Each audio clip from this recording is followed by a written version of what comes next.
Shalom, apa kabar? Luar biasa. Pada saat ini kita akan belajar firman Allah dengan satu tema karya terbesar. Apa arti karya terbesar? Arti karya terbesar ialah misi Allah terhadap dunia ini, yaitu misi secara universal untuk semua orang di dunia ini. Yaitu di dalam ayatnya Yohanes 3 ayat yang ke-16. Karena begitu besar kasih Allah akan dunia ini, sehingga setiap orang yang percaya kepadanya tidak binasa, melainkan beroleh hidup yang kekal. Tuhan sangat mengasihi manusia di dunia ini, juga kita semua yang ada di tempat ini. Sebagai anak pemuda atau remaja, Tuhan sangat mengasihi kita. Kita sudah menerima Tuhan sebagai juru selamat. Kita tahu bahwa Tuhan datang ke dunia 2000 tahun yang lalu, dia bersama-sama dengan muridnya. Tuhan mengajar murid-muridnya, Tuhan menyembuhkan mereka, Tuhan memberikan mujizat di dalam kehidupan mereka. Tuhan sangat mengasihi murid-muridnya pada saat itu. Saat ini Tuhan juga tetap mengasihi kita. Tuhan datang ke dunia dan Tuhan disalibkan untuk menebus dosa manusia, dan Tuhan mati diperingati dengan Jumat Agung. Kemudian Tuhan bangkit di hari Sabat, di hari yang ketiga. Oleh sebab itu kita semua bisa mendapatkan pengharapan di dalam Tuhan. Semua orang di dunia ini kalau dia sudah mati, dia tidak akan bangkit. Satu-satunya yang bangkit yaitu Tuhan Yesus. Dia telah mengalahkan maut. Maut telah dikalahkan. Dan Tuhan Yesus menyelamatkan manusia. Setelah Tuhan Yesus bangkit, dia masih bersama-sama dengan murid-muridnya. Dia datang di antara murid-muridnya karena mereka masih membicarakan tentang Tuhan Yesus. Dan Tuhan naik ke surga. Setelah naik ke surga, Tuhan memberikan janji, yaitu Roh Kudus, yang diperingati dengan Pentakosta atau turunnya Roh Kudus. Mengapa Tuhan datang ke dunia? Karena dia sangat mengasihi manusia, terutama di dalam kehidupan orang-orang yang berdosa yang hidup di dalam kegelapan, dalam kehidupan anak pemuda dan di dalam kehidupan anak-anak remaja. Mereka juga banyak yang hidup di dalam kegelapan, mereka hidup di dalam dosa, mereka berkubang di dalam dosa, mereka masih sangat bersenang-senang hidup di dalam dosa. Jadi Tuhan datang ke dunia, yaitu Tuhan sangat mengasihi manusia dan Tuhan ingin melepaskan mereka, dan Tuhan mau mereka hidup bebas dari dosa dan mereka mendapatkan kebahagiaan yang daripada Tuhan, menerima berkat Tuhan, menerima kuasa dari Tuhan, dan melayani Tuhan. Pada saat ini banyak sekali anak-anak muda dan remaja yang mereka terikat akan dosa. Mereka jatuh di dalam dosa narkoba, mereka jatuh di dalam dosa hidup bebas, free sex. Mereka hidup semaunya sendiri, yaitu mereka broken home dan sebagainya. Pada saat ini, apakah respon kita terhadap Allah yang mengasihi kita? Ada beberapa respon yang perlu kita lakukan. Yang pertama, yaitu kita hidup sesuai dengan kehendak Allah. Biarlah kehendak Allah yang jadi di dalam kehidupan kita. Bukan kemauan kita, tapi kehendak Allah yang jadi di dalam kehidupan kita. Seringkali manusia mempunyai keinginan bermacam-macam, itu bagus. Mempunyai impian yang sangat tinggi, itu juga sangat bagus. Tetapi kalau dia sangat bertentangan dengan keinginan Allah, itu yang berbahaya. Keinginannya berbenturan dengan kemauan Tuhan. Sebagai orang yang sudah diselamatkan, yang percaya kepada Tuhan Yesus, maka kita harus menyerahkan kehidupan kita sepenuhnya kepada Tuhan. Jadi kita harusnya mengatakan, Tuhan, biarlah kehendak-Mu yang jadi di dalam kehidupanku. Bukan kehendakku, tetapi kehendak-Mu yang jadi di dalam kehidupanku. Tuhan Yesus sudah memberikan contoh, memberikan teladan di dalam kehidupan kita ketika Dia akan disalibkan. Kalau boleh, hal ini lalu daripadaku, tapi biarlah kehendak-Mu yang jadi, bukan kehendakku. Jadi pada saat ini kita juga harus meneladani Tuhan Yesus. Tuhan, biarlah kehendak-Mu yang jadi di dalam kehidupanku, bukan kehendakku. Ada cerita tentang mercusuar. Suatu malam ada kapal yang sedang berlayar. Ketika dia berlayar, kemudian dia melihat cahaya. Ketika dia melihat cahaya, dia berteriak, kaptennya berteriak, "Hei, minggirlah kau, sekian derajat ke utara." Kemudian kapal satunya juga bilang, "Kamu yang minggir, sekian derajat ke selatan." "Hei, aku ini kapten. Hei, aku ini juga nelayan yang baik. Ini kapal perang. Ini adalah mercusuar. Aku menjaga mercusuar di tempat ini." Tahu kan? Mercusuar itu adalah tempat yang dipakai untuk melihat kapal-kapal di bawah. Kalau dia nanti akan mengalami bahaya, pasti akan diberitahu supaya selamat. Nah, pada saat ini banyak sekali anak-anak remaja yang punya keinginan yang luar biasa dan berbenturan dengan keinginan Tuhan. Bagaimana kita sebagai manusia? Ya, kita harus rendah hati, kita mau dibentuk oleh Tuhan. Biarlah kehendak-Mu yang jadi Tuhan, sehingga rencana Tuhan terjadi di dalam kehidupan kita. Biarlah kita meneladani Tuhan Yesus, menyerahkan kehidupan kita, biarlah kehendak-Mu yang jadi. Yang kedua, yaitu kita harus mengikuti perintahnya. Di dalam Yohanes 4 ayat 15, "Kalau engkau setia kepadaku, maka engkau akan menuruti segala perintahku." Ada seorang ibu yang sedang berjalan-jalan. Dia ketemu dengan seorang anak yang keluar dari gereja. Ibu ini bertanya, "Dari mana, Nak?" "Dari gereja, Ibu." "Ada apa di gereja?" "Saya berdoa, Ibu." "Ada keperluan apa, sayang?" "Saya tidak ada keperluan apa-apa, Bu. Saya ke gereja karena saya cinta kepada Tuhan Yesus." "Oh, begitu. Jadi anak ini ke gereja karena sayang sama Tuhan Yesus." "Benar, Ibu." Anak kecil itu dia datang ke gereja bukan karena motivasi keinginan pribadi yang negatif, tapi motivasinya yaitu untuk memuliakan nama Tuhan tanpa motivasi embel-embel yang lain. Motivasinya karena dia cinta Tuhan, maka dia harus berbicara dengan Tuhan, bertemu dengan Tuhan, karena dia sayang sama Tuhan. Dia pengen ngobrol-ngobrol sama Tuhan, yaitu di dalam doa.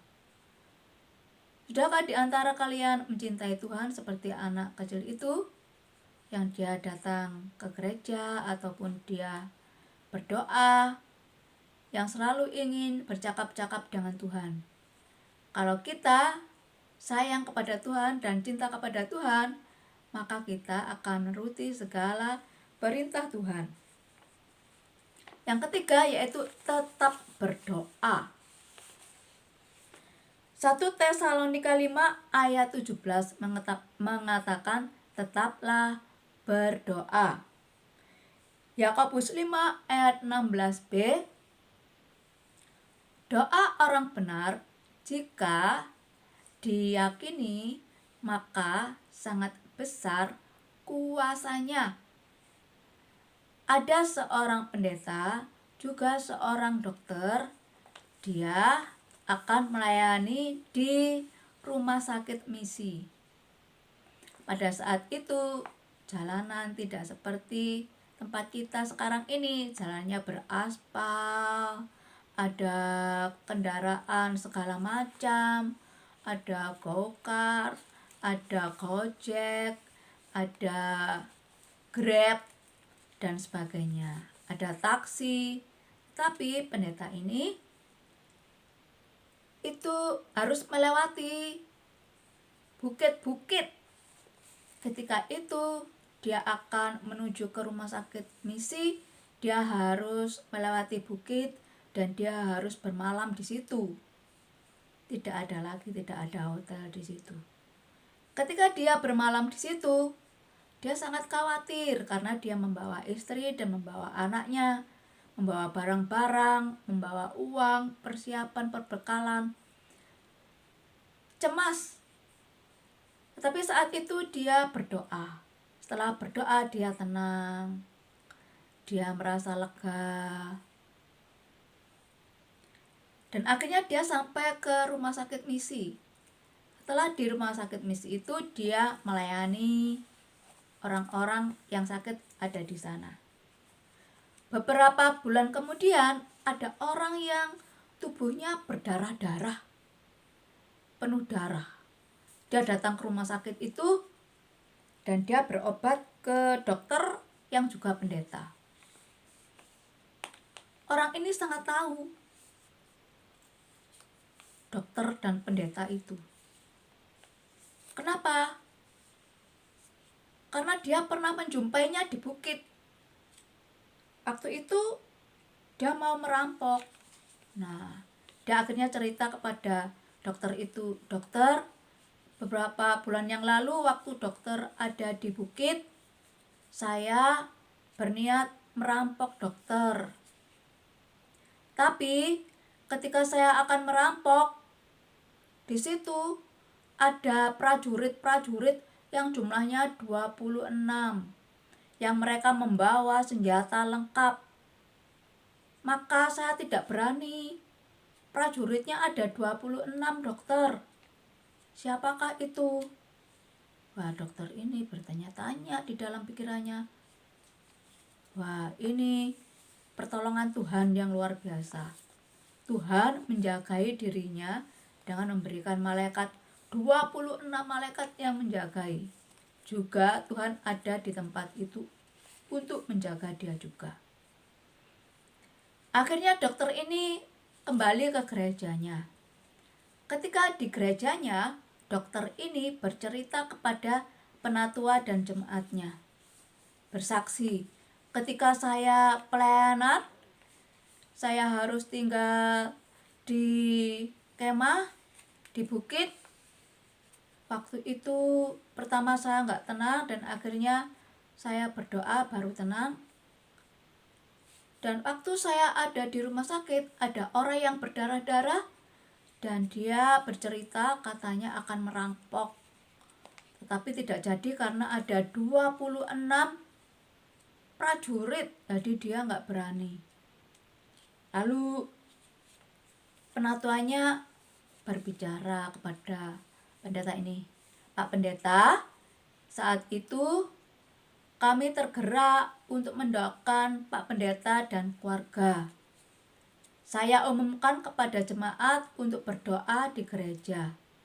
Yang datang pada saat itu jumlahnya 26 Pak Pendeta." Jadi pendeta ini tahu, oh jadi pada saat itu doa-doa kalian yang mendukung saya ya. Sehingga saya diselamatkan oleh Tuhan. Tuhan mengirimkan 26 malaikat. Doa orang benar bila dengan yakin didoakan sangat besar kuasanya. Maka kita yang merespon kasih Tuhan, kita harus tetap berdoa. Tetap berdoa senantiasa kepada Tuhan. Yang berikutnya, yang keempat, yaitu kita harus melakukan firman Tuhan. Karena firman Tuhan itu berkuasa. Ada seorang namanya Charles Simon. Dia ini seorang yang terkenal sekarang. Tetapi dulu waktu masih muda, dia pernah datang ke seorang pendeta. Ketika dia datang ke rumahnya pendeta itu, terus dia pulang, anaknya membicarakan, Papa, orang itu kok sepertinya keras ya.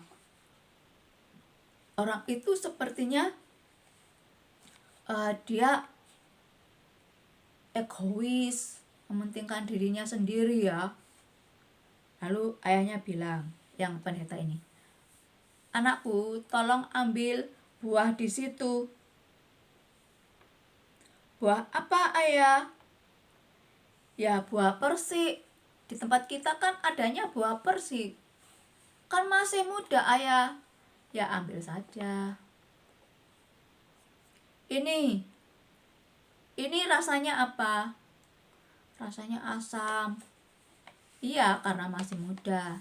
Tapi nanti kalau dia kena sinar matahari, kena hujan, dia akan manis. Nah, dia akan manis. Makanya dia akan menyenangkan buat banyak orang karena rasanya yang manis. Dan juga dengan anak muda yang tadi itu, dia itu masih perlu proses, masih diproses. Dan akhirnya, kamu tahu kan sekarang, dia ini menjadi orang yang sangat terkenal di dunia. Dia melayani di pelosok-pelosok di negara Inggris. Dia sangat terkenal dan dia diberi kuasa oleh Tuhan. Diberi kuasa oleh Tuhan dan dia berkuasa. Tapi yang super kuasa yaitu Tuhan Yesus. Dan juga kalau kita percaya kepada Tuhan, kita menerima Roh Kudus, kita diberi kuasa oleh Tuhan untuk mengalahkan iblis, untuk mengusir iblis. Dan kita bisa teguh di dalam Tuhan.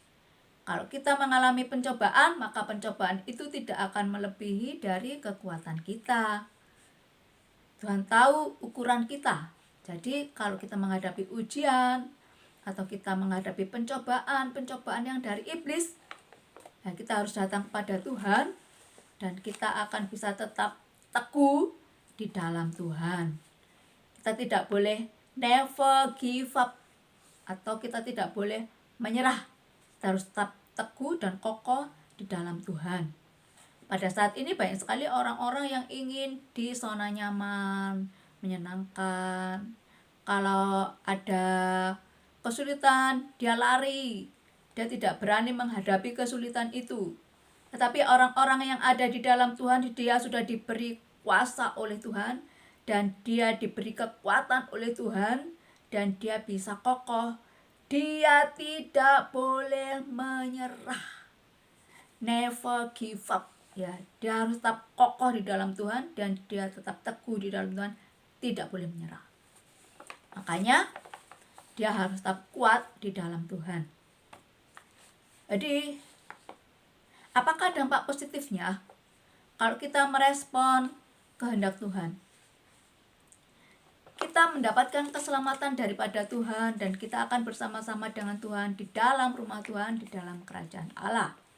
Tapi kalau kita tidak merespon kasih Tuhan, maka kita tidak mendapatkan keselamatan daripada Tuhan dan kita tidak masuk di dalam kerajaan Allah. Kita ada di dalam neraka. Jadi biarlah pada saat ini kita merespon kehendak Allah dan kita mendapatkan kekuatan daripada Tuhan. Kita bisa teguh, kuat, mendapatkan kuasa daripada Allah supaya kita bisa melayani Tuhan dengan sungguh-sungguh dan menangkan banyak jiwa buat Tuhan. Membawa anak-anak muda kepada Tuhan dan mereka akan diselamatkan oleh Tuhan. Demikian firman Allah pada saat ini. Tuhan memberkati. Shalom.